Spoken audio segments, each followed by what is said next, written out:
Hey there, everyone. Happy Wednesday, May 21st, and welcome to Chart This with Dave Keller. I'm your host, Dave Keller, coming to you from a beautifully sunny afternoon here in Redmond, Washington. Spirits are high in the Keller household. I don't talk about it often, but I am a Tottenham Hotspur follower. Talk about a tough life. It's been 17 years since they won a major cup. I think it was the 2008 League Cup. They won the Europa Championship today. Over Manchester United. And to be totally upfront with you, full disclosure, we're starting 6 minutes late because it just ended right at 2 p.m. local time here. So I had to see the end of the match. They won 1-0. It was quite dramatic and fantastic. Hey, things are good. Tell you what's not good, by the way, though, market activity. Major averages moving lower today, sort of a risk-off move. We've been talking about some of the signs of concern going into this week, and some of the things we'd be looking for, right? Pullback in price, breadth deterioration, other things. In our webcast earlier today, a couple of you have mentioned that you attended. I'm so glad that you did. We had a good sort of deeper dive into some of the seasonal tendencies, some of the specific things we'll be looking for to be a little more concerned. And today, the S&P, the NASDAQ still safely above their 200-day moving average. The Dow, however, broke below its 200-day moving average. Interest rates spiked higher with the long bond yield, the 30-year yield at, over 5%, one of its highest levels we've seen in quite a long time. You're close to multi-year highs on interest rates as bonds sell off here. The VIX pushing above the 20 level. That's that danger zone we've been talking about. So a lot of sort of defensive, concerning moves that we've been hinting at and looking for. We're starting to see today a 90% down day for the S&P. A lot to unpack. What we will do is go through the charts, go through the major averages, talk about a little of everything. I also was a little late because I was trying to grab so many different charts because there's so much to kind of review. Let's get into it. Here are the major averages today. A lot of red on the front page here. The S&P 500 down 1.6%. The NASDAQ Composite down 1.4%. The Dow leading the way lower, down almost 2%. As I mentioned, the Dow now the first of those three major indexes at the top of the list, sitting back below its 200-day moving average. Mid caps and small caps feeling it even worse.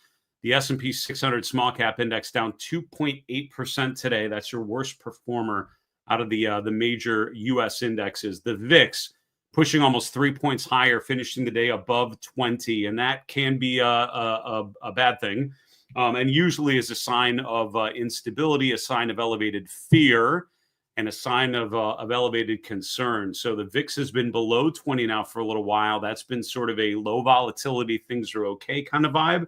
VIX between 20 and 30, elevated volatility. That means we're probably in a pullback phase. There's certainly a higher risk of deterioration. VIX above 30 is a get out of Dodge, big time dangerous level type of volatility rating. So we've gone from low volatility to kind of neutral, I would say, elevated volatility with the VIX pushing above 20 today. I did grab a chart of the VIX. You can see how long it's been since we had that particular pattern. Looking at the interest rate environment, long bond yield back above 5%, almost 5.1%, really accelerated higher through the course of the day today as bond prices sold off. This is the TLT down 1.7%. 10-year yields finishing right around 4.6%. That's up from just under 4.5% yesterday. 5-year point at 4.16. From below 4.1%. So we're seeing interest rates progressively move higher. We're seeing bond prices move lower. We're seeing the dollar weaken, the UUP and the dollar index, which is $USD on stock charts. On other platforms, it's DXY is the code for the dollar index. But whatever you can see it, you'll see arguably a bear flag pattern. I grabbed that chart to show you what I mean a little later. But breakdown of the dollar, breakdown in bonds, higher rates, weaker stocks. It's certainly what happened today. We'll see if that progresses and we see further deterioration, but that's sort of what it looks like at this particular point. Gold and silver moving higher. The GLD up 0.75%. Silver up 1.25%. Energy prices lower with crude oil down, and the USO was down 1.6% today. Cryptocurrencies remarkably strong. The Bitcoin almost got to 110,000 for the first time in history earlier today. It did get almost there. It pulled back to around 106,000, a little bit above there. Currently trading around 108,400.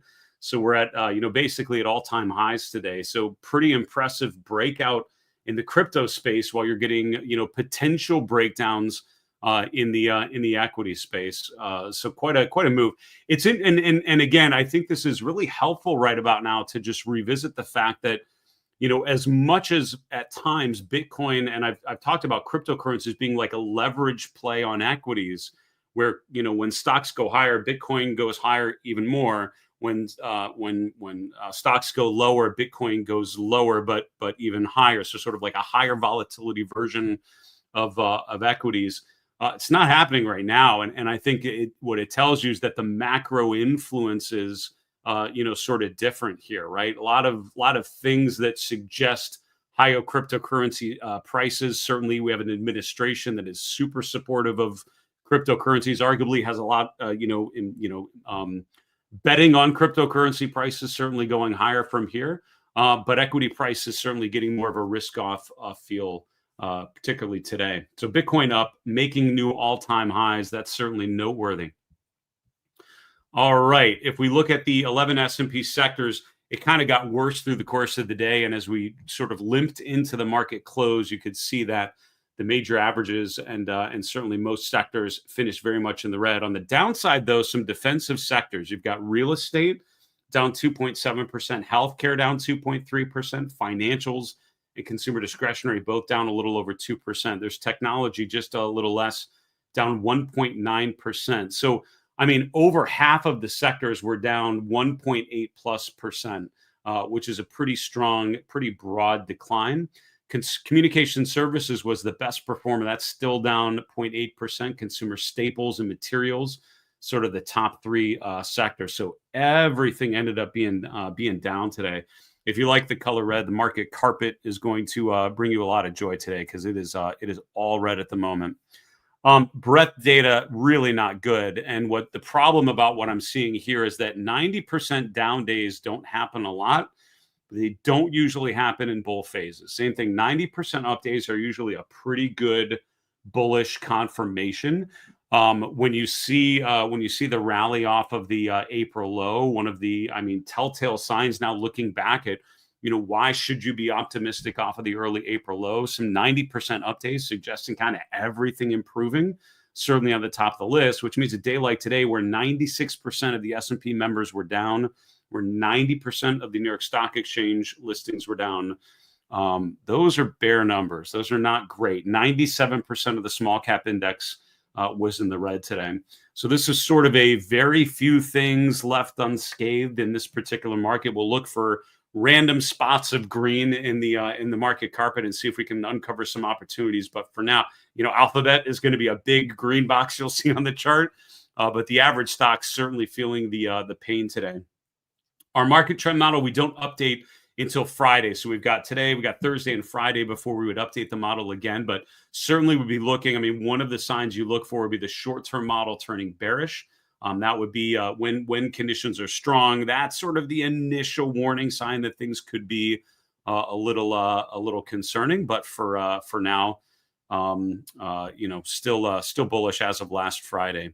Looking at the Magnificent Seven and friends, these leading growth names, we have Alphabet, again, bucking the trend and having a pretty strong up day, up 2.8%. And again, anytime you see that sort of move where everything's down, but a couple random things are up, that usually implies a company specific issue, a new news item or something like that causes causes the stock to not follow the prevailing trend. Always helpful to dig into those, and understand what the news is and what developments have caused that stock to do something different, because that could mean that's an important opportunity if things are going to struggle from here. Netflix, which is the only one of these stocks really at a new all-time high in May 2025. Netflix up another 0.25%. Not bad. Meta still managing to hang in there, only down 0.25%. So outperforming today, but also in the red. On the downside, Tesla down 2.7%, Apple down 2.3%, Nvidia down 1.9%. Broadcom is one of those charts we've talked about. NVIDIA as well, testing those long uptrend lines off of the April low, steep trend lines with those significant rallies. The Broadcom chart, I think I grabbed, just briefly breaking down there. So again, I mean, this is too early. I mean, I'm sure if you're looking at what happened today, you think, all right, that's it, that's the top. That may be true as a trend follow. And I think there are two parts to what I do. One is look for signs of extreme optimism, signs of euphoria, which you can sell into and look as an opportunity to play a downside pullback. I think we're there. Is this more of a broader decline? I think it's still a little too early to do that. There are things that are still not horrible. For example, the bullish percent index is still really high for the S&P. It hasn't been enough of a sell-off for stocks to really register major sell signals just yet. They're just coming off of very extreme readings.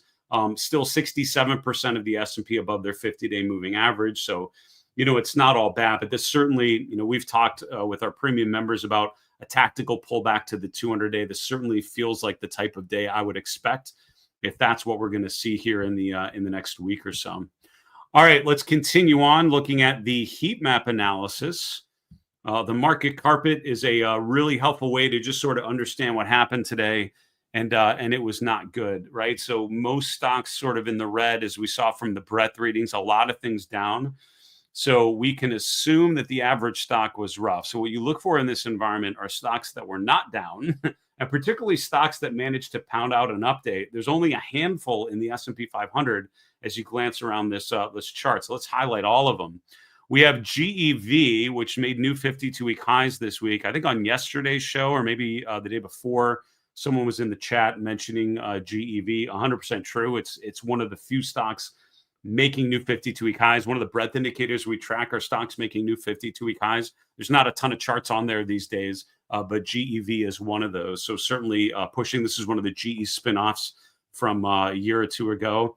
MSI was actually up today. It's not a great chart, I would say. Making a higher low in earlier in May, but really more consolidating, right? Sort of revolving around that 425 level. So I think pushing above 435, 440 and clearing, making a new 3-month high would be more encouraging. But for now, hanging in there while other things were selling off. The exchange is actually bouncing higher today. So here's CME Group, very close to making another new all-time high. There's CBOE bouncing off of a pullback earlier in May. Those are the only two financial stocks in the S&P in the green. Alphabet, obviously a big positive outlier. That is. Uplier, that's a mashup of upward and outlier. So Alphabet up almost 3% today, making a new, 6-week high, we'll call it. But again, if you look recently, making higher highs and higher lows off of that April low, sort of an uptrend channel off of the lows, which is encouraging as long as that channel continues to hold. A name you may not be super familiar with, but I did feature this maybe on the show yesterday, or I forget where I did mention the stock somewhere. It's a blur, but LHX is one of the industrial names. That's like an aerospace name. L3 Harris Technologies, defense stock. We talked about it breaking above the 200-day and kind of clearing that resistance. Not a great candle though, right? And so that what happens on a day like this is when you have stocks that gap higher because of something good happening, but then closing back toward the lows of the day. I mean, look at the distribution that you have on the stock just during the trading day today. So it did finish higher while most things were not up. But, it's not like there are a bunch of buyers coming in out of the open. Everyone was just getting out and taking profits and unwinding. So still a good chart as long as you hold the 200-day, but certainly pulling back after that gap upwards. Newmont and gold stocks certainly looking encouraging. I did grab the chart of the GDX. I want to say, the Newmont, the GDX, GLD, all bouncing off of an ascending 50-day moving average. Gold made a new high in April and then pulled back to the 50-day moving average, and this is as the S&P is bouncing off of the April low. So, Newmont had like a week of bouncing higher, and then it sort of rotated lower as gold prices came off their all-time highs above $3,100, $3,200 an ounce. Now you're almost getting a mean reversion where gold, which has been weak, sort of bouncing higher. Stocks which have been strong starting to rotate lower. I wonder if this is a mean reversion back lower for the offense trade and a rotation higher on gold and some defensive stocks that have been beaten down a bit here over the last 4 weeks. That's certainly a possible play here. And then the only other one I see is CF Industries, which is another materials name. Other than that you've now experienced all of the names that were, basically positive. There are some things that were up. I mean, basically flat for they like Coke and Philip Morris. These are up like less than 1/3%. So these ones that are kind of the neutral amber color, some of those were kind of slightly positive. But those are the ones that were up enough to register any sort of greenish shade, which means over 0.5% higher today. So not much in this environment. So again, one day does not make a trend. One day does not make a change. But, again, big moves tend to start with an impulse, right? They start with an initiation move, what we might call like an impulse gap or an impulse move, an impulse wave. And this has that sort of feeling. Again, I think the fact that almost all the S&P was down today is not really an encouraging sign. All right, let's look at some charts and we'll see how today's move fits into the context of what we've been talking about. We've been, describing the S&P 500 chart like a stoplight. Anything above sort of generally 5750 is green light, conditions are good. Between 5750 and 5500, I think of that as like a yellow light, more neutral positioning, time to sort of take aggressive bets off. Below 5,500, we're in a corrective move, and you probably want to get out of the way, and so for now, we're still in a green light, and that's what we have to remember, right? One day down quite a bit. We're certainly pulling back after consolidating a while. We're holding the 200-day. We're holding 5750. We're holding the gap range from earlier in May. So overall, still okay. Those things start to fail, though. I think that's where you have to reconsider if you have been buying into this rally, which I don't blame you at all, because it's been a significant rally. Any line I've drawn on the chart has been broken by now. So I, fully agree with that, acceptance of the primary uptrend, but that also means you're looking for signs that the uptrend is violated. And for me, breaking below that gap would be a sign that the uptrend is probably over for the foreseeable future.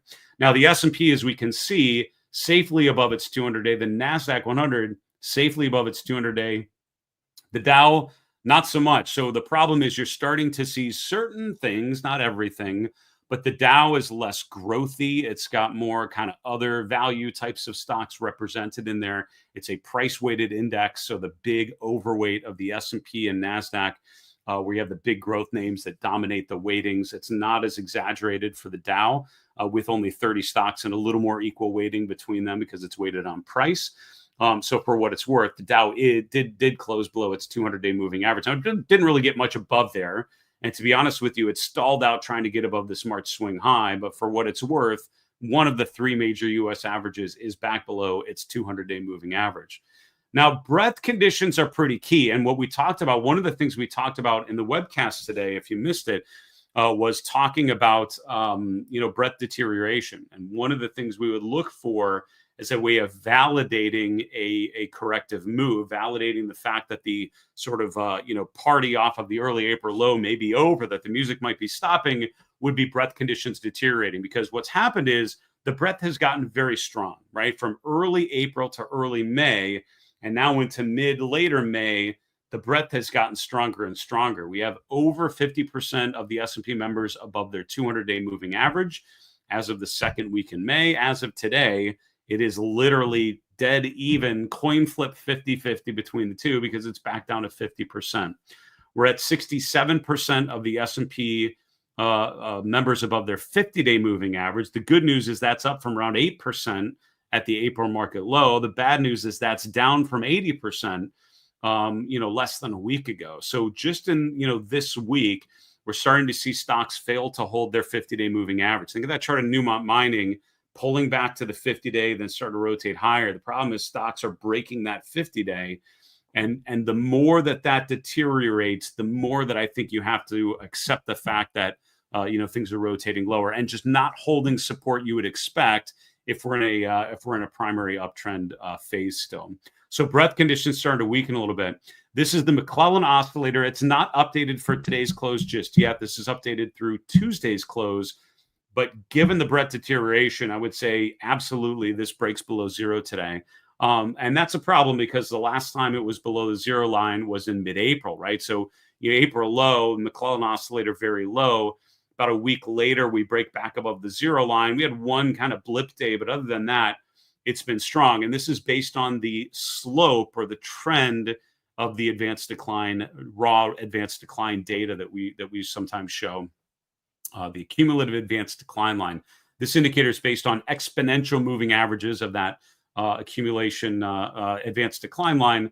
And when it goes back below zero, it just basically means that the short-term momentum is rotating lower, that the breadth of momentum is getting weaker. We've been in a bullish breadth environment, according to the McClellan oscillator, since mid-April. Today, we most likely, I would say almost certainly, break below zero. That's a problem. And if it remains below zero, that just suggests we're in more of a distribution phase. We're in a weaker breadth environment, which, again, can the market go higher when the McClellan oscillator is below zero? It can. Like here, for example, in June of 2024, but it's way more common that we're selling off because when most, when the breadth data is trending downwards, that usually means the benchmarks are trending downwards as well. The VIX, and again, we're kind of hitting on, what we talked about earlier in the week, warning signs we'd look for. The McClellan oscillator breaking below zero happens today. The VIX popping above 20 happened today, right? So signs that we were waiting for to suggest that we're in a tactical pullback, all kind of firing with today's drop. The VIX was down around 17 and change at the end of last week. Now this week, pushing above 20 here. Now it's not, end of the world doomsday kind of levels for sure. And just in the last year, we've had a number of times where it's gone well above 30. However, getting above 20 is how that starts. And so as long as it remains above 20, that's more of a high volatility environment, more reason to be concerned, because what this means is that the options market is pricing in bigger price swings as more of the norm. That doesn't usually happen in bull markets. That's more characteristic of bear markets, where you get bigger volatility and bigger swings. All right, let's look at some other asset classes here. We'll look at a couple more charts. We'll look at some individual stocks, and we've got a number of great questions I'm already seeing here that we'll try to get through before we wrap the show for the day. The dollar index breaking lower. It's not a perfect, what we'd call a bear flag pattern, but it definitely rhymes with that, I would say. And a bear flag pattern, I'll kind of briefly and crudely draw one. It's like where you have like a big down move, and then you have this pattern of higher highs and higher lows, right? So you have a big down move, then you have this parallel channel, a counter trend channel. So if the trend is down, you have this upswing of higher highs and higher lows. And that's a bear flag pattern only if we break below the lower trend line support, right? So, you could just recover from here and kind of retest, up in this area, in which point it's no longer a bear flag. If you break below the lower boundary, that's where it's okay. That's a valid bear flag pattern that suggests further downside from here. That's what happened here. And yesterday we sort of closed right around that level. So I wasn't ready to declare that a clear bear flag pattern, but I think today it pretty much says it. So while the dollar had been bouncing from mid-April until about a week ago, now we're seeing a weaker dollar. And again, there are a lot of things that are driving the value of the dollar, a lot of things we can debate in terms of the macro environment. I would say from a technical perspective, what I've learned is when the market does something, so for example, the rally off of the April lows, and then the dollar has a certain trajectory during that period, when the dollar changes, that just means whatever conditions were making it so that stocks could rally the way that they did, those conditions are evolving, and it's just not the same environment than it was. And that doesn't guarantee that obviously stocks are going to break down because the dollar broke down, but it definitely tells me it's a different environment here. And that's where I've learned, okay, stocks doing something. What are all these other assets doing? Think of the asset allocation question. Like, what are commodities doing? What's the dollar doing? What's the euro doing? What's crude oil doing? What are interest rates doing? And then when that changes, it just reminds you, okay, hold on, whatever, maybe that was part of the story why stocks could go higher, and now it's starting to change. And so I need to be vigilant and ready to pivot as well. So for what it's worth, the dollar moving lower, and I think that's related to some of the other charts we're going to talk about, specifically interest rates, which is where I think we're going next. Yep, TLT. So We highlighted the chart of the TLT on yesterday's show. And what we showed you was that we were testing a major low. And I brought in a little more data here. I brought in a couple years of data so we can go back to like the 2023 low, because that's the lowest that the TLT has been for a couple years now. And you can see that basically where we're at today's close, around 84 on the TLT, that lines up almost perfectly with the January 25 low and the April 25 low. The RSI is not quite oversold, but it's getting very close to that level. Now, the TLT doesn't have some absolute bottom there at 84. It can actually go a lot lower. In fact, back in October of 2023, it got down to, just below $78. So there's certainly, more downside that could be had.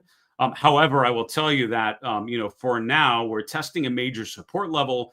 If that level does not hold, that would say a breakdown in bond prices, a breakout in interest rates, right? Because that's the inverse of this chart. That means higher rates. That means higher borrowing costs. That means more expensive to borrow money to, get a new house. All those things that are sort of, parts of a healthy economy, things get more expensive. And then the problem is, how does the economy grow fantastically when consumers and borrowers are under more pressure because of higher rates? Here's the chart of the long bond yield over the last 5 years or so. So we can see that the peak was here in October of 2023. That's where we got up to around 5.2% in October. You can see we've been creeping up back toward those levels, but as of today, pushing back above 5%. And that's where we had stalled out at the end of last year, beginning of this year. So we've round tripped back to the 5% level. We had traded up to that at the beginning of April at the market low, but then we dropped a bit. Now we're right back up to those to that point here. So higher rates, I would not say doesn't scream to me bullish for stocks. That screams more of a problem at the moment, only because it makes things more challenging, right? For that usually is part of what happens when there's optimism about economic growth. And as a result, it's okay that things get more expensive because you don't want the economy to get overheated. That's not how it feels right now, right? So we've had a rally in stocks while, economic growth does not feel as optimistic because of the, threat of tariffs and all the other things that we've been sort of debating here in 2025 with the new administration. All right, let's look at some individual stocks and see what we can see. Broadcom breaking below this trend line. We've been tracking this trend line and highlighting it. I would describe today's candle, if you think of it that way, as a shooting star candle, and that's not good. A shooting star candle is when you're in an uptrend. You have the open and close near the lows of the day. You have a long upper shadow. And that usually suggests downside from there, which is a bit of a challenge. So that's not great. The fact that we're breaking below this trend line, again, if we sort of get follow through to the downside, we've certainly been sideways. And Broadcom, honestly, over the last week and a half has been a sideways chart. But I think breaking down here would be a concern. The RSI breaking back below 70 would be a concern as well. We're very close to where Broadcom all of a sudden looks like a breakdown, but it's not quite there. It's still holding in there. For now. I see your question, by the way. It's not an inverted hammer, although that I can see why you're saying that. Here's candle chart 101. I'll tell you one. It might be 201, to be honest with you. This kind of candle, I'll show this funny story, by the way, while I'm doing this. I'll show you this, and I'll if you'll indulge me as I'm drawing these charts. True story. I was on a trading desk. I think it was Citigroup's trading desk. This was many, many years ago. And the power went out or my laptop broke or something. And I didn't have the internet and I couldn't show anything. So I literally grabbed napkins from the coffee shop we had gone to in the lobby of this building in New York. And I just started hand drawing candle patterns and holding them out to the trader. Said, this is a hammer candle. When this happens, this is what you do. This is this one. They, for years, told me it was the best trading I'd done because, we weren't all distracted by all the things. It was just very simple. It was like, do you see this? Don't do that. When you see this, this means that. So here we go. That is a hammer candle, right? We're in a downtrend. We get to this candle. That suggests a rally. So that's a hammer candle that happens at a low. An inverted hammer is like this, right? So we're in a downtrend. We get to the inverted hammer. So hammer candles happen at lows, right? So if it's either one of these, if it's in a downtrend, it's a hammer candle. Now those same candles at a top are different, right? So if you have a rally and then you have one of these, you can't call that a hammer candle. If it's a rally up into that pattern, that's called a hanging man candle. Think of it like the head and then the body hanging off the gallows. That's kind of a depressing visual, but that's the name. I didn't make it up. And then if this happens, right, if you rally into this particular candle, that's called the shooting star candle. So an inverted hammer candle and a shooting star candle look identical, but it's all about the context. It's all about the trend going into that piece. Now, having said that, it's just a semantics thing. I mean, you have it right. It's not bearish. I mean, it's not bullish. It's bearish when that candle pops up. But the answer is you have to call it, if you're on the CMT exams, you want to call that a shooting star candle, because in an uptrend, it can only be a hanging man or a shooting star candle. There we go. Unscheduled candle education. That's what we do. All right, let's keep going. So Broadcom potentially breaking down the candle today. Shooting star candle, as we learned, not bullish. Palantir breaking down a bit. Is Palantir a bad chart? It isn't. Is it breaking down a significant way? It is not yet. So I don't think this is a run to the hills, house on fire type of chart by any means. It's down 4%. It's down to 120 and change from 135. That's not horrible. But I would say the chart of Palantir is important to watch because we are potentially setting up for what I would call a failed cup and handle pattern. A cup and handle pattern is a common, very bullish pattern where you have a big uptrend. Then you have a rounded pattern here, rounded bottoming pattern. And then you have this shorter sort of handle pattern, right? A shorter pullback. So here's the cup, and then there's the handle. What's important about this is ideally the rim of the cup is flat, right? So even between the left side, the right side, and the end of it. And when we break above that rim, that neckline, pretty bullish, and it suggests much further upside. Now, the problem with what we've seen with Palantir in the last week and a half is we made new highs on weaker momentum. So this is a bearish momentum divergence where the price is making higher highs, but the momentum is actually trending downwards. That actually implies upside exhaustion. So right now we have a disagreement between the cup and handle pattern suggesting breakout, lights out bullish, but the fact that the momentum is weaker. And so the problem is this pattern starts to get negated if you break back below the rim, because that breakout is no longer holding. I kind of usually think of this as still okay, but I use that swing low as part of the handle, which is 105, as a real danger sign. So that gives you room between where we're at and down to 105 to say that could be just a choppy, noisy environment. It very quickly doesn't look like a cup and handle pattern anymore. But the fact that we broke out on weaker momentum is a warning that we could be breaking down. The fact that we're back below the rim of that cup is why Palantir might be an important chart to watch. I don't own Palantir, and I don't plan to do that. I mean, I've got other ETFs that certainly have exposure to Palantir, but I don't own it directly. If I did, I would be hesitant here. I probably wouldn't be aggressively unwinding, but I would probably not be taking new positions personally until you see where this pullback kind of goes down to, and maybe you get to a better level as an entry point, potentially. Now, the danger for this market, besides breadth getting weak, with all the other things we've talked about, would be stocks that have gained their 200-day moving average fail. We talked about that breadth indicator, the percent of stocks above their 200-day back down to 50-50. And the problem is you have charts like Amazon really, really close to dipping below it as well. The bull case earlier this month was stocks like Amazon blowing out their 200-day moving average, and that suggests much further upside. They failed to hold the 200-day and hold it, right? Just like with the S&P, if it fails to hold 57.50, I think that's a very different chart. And I would say the same thing with Amazon, right around $200 a share. We're kind of right there. That's an alert I would be setting and look for a potential breakdown. Alphabet briefly traded above its 200-day moving average, but closed back below it. So I think the bull case from here is the Alphabets of the world power through their 200-day. We didn't get that today. So if stocks like this fail to eclipse that moving average, I think that's an issue. Now, one of the sort of non-technical stories today, Target, right? So you have some earnings this week. Target reporting earnings today. It did not go particularly well, down about 5%. It was down a lot more. It almost got down to around $90 a share earlier today. Looks a lot like that bear flag pattern we talked about with the dollar chart. We rallied up to a declining 50-day moving average and now pulling back. So it's sort of like the gold stocks flipped over, which is not good. The RSI stalling out at 60. I think this is a compelling chart. If you can get above the 50-day moving average, start to see more improving momentum. Not happening today, and I think the miss on earnings, probably continues to weigh on that chart. All right, everything we talked about with the dollar chart and the bear flag, invert that in your head, and you've got what might be happening here with the gold chart. And I'll show you what I mean. This is an example of a bull flag pattern where we have the rally on the price.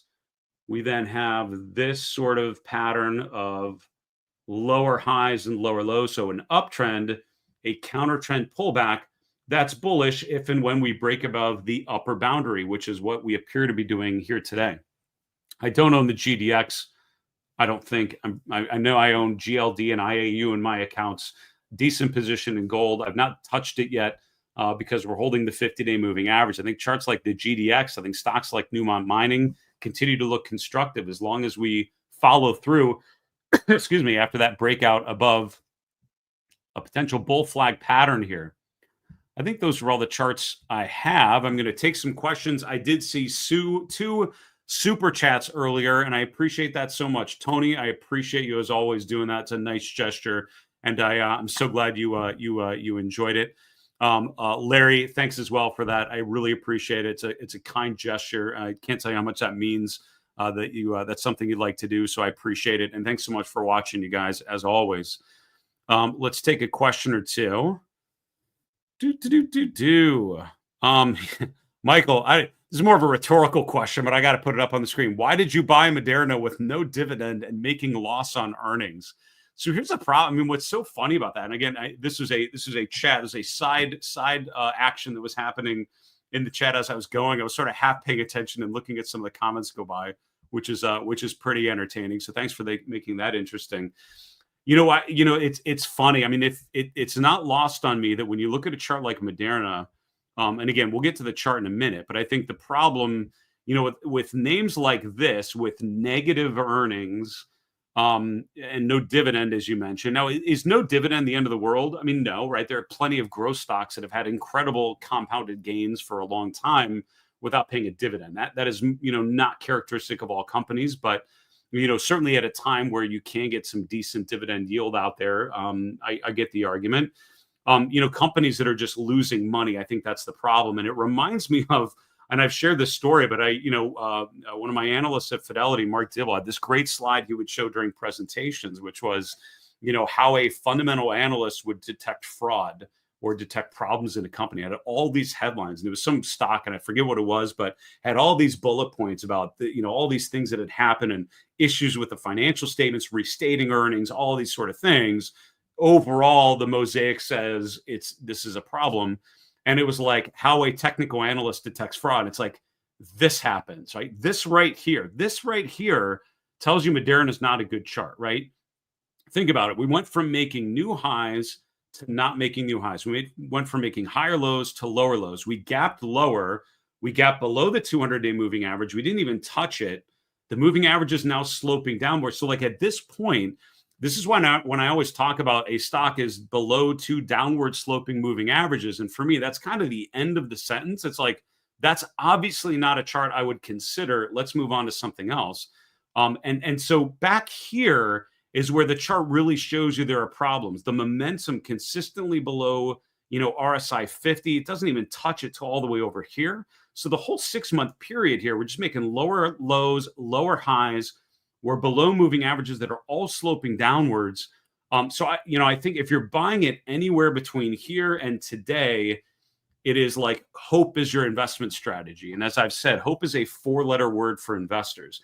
If you're buying it here, like if you've bought it recently, what you're basically doing is kind of the same thing you could argue back here. We're not making new lows. And so you're buying something that's incredibly undervalued in your opinion and assuming that low is going to hold. But I was always taught, never confuse the bottom of the page with support, right? Charts that are going down are usually going down for a reason. And so I found charts like this, again, usually you want to avoid it. Let the chart tell you it deserves a place in your portfolio, and don't do so. Don't do so before that. Someone mentioned all-time high. Jose, thanks for watching, my friend. You said, can we talk about all-time high in Bitcoin? I mentioned it earlier. I just ran out of charts to grab. I mentioned it in the review portion earlier, recognizing that we've highlighted the chart of Bitcoin a number of times here in the last week. So I was trying to spread the love around. I mean, Bitcoin's a very strong chart here. I mean, you look at how much this diverges from the average equity chart you can find right now. There are names like Netflix that look kind of like Bitcoin that are making new highs. There are charts like GEV that are making consistent uptrends. Charts like Kroger for a while have been like these nice uptrend charts. But Bitcoin really standing out as an incredible breakout. I mean, retraced 100% of the way from the April low back to the all-time highs, setting up for further upside. Overbought, but that usually just means we're in a pretty good uptrend phase.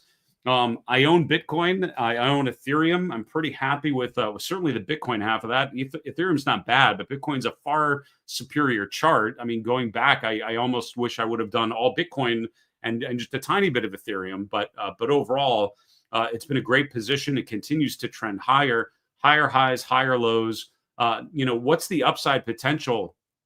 It's a lot further. From a technical perspective, once you get to new highs like that, particularly new all-time highs, it's all about projection, right?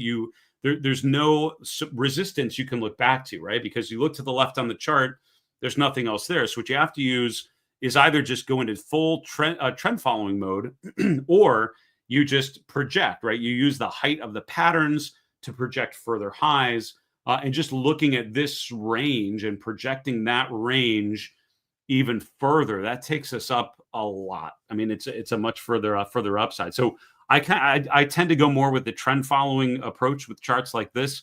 It's making higher highs, it's making higher lows, it's above moving averages. Our market trend model applied to Bitcoin, very strong. I usually apply it to GBTC because I use ETFs with my market trend model primarily, but you can see here market trend model bullish on all time frames using the weekly data. I think it's a good chart, a strong chart, getting stronger. Folks, that was a 48-minute rundown. It was actually more like 42 minutes because I started late because of the Tottenham match. But thanks for being patient and hanging with me. I appreciate you guys so much tuning in live. Thanks so much for supporting me and supporting Market Misbehavior. I enjoy doing the show for you, and I'm glad that you're enjoying it as well. I hope you tune in tomorrow. Bring a friend with you. Let them know about the show. Spread the word. I would appreciate it a great deal. That's it from Redmond, Washington. Have a great evening. I'm Dave Keller reminding you, it's always a good time to own good charts. Take care, folks.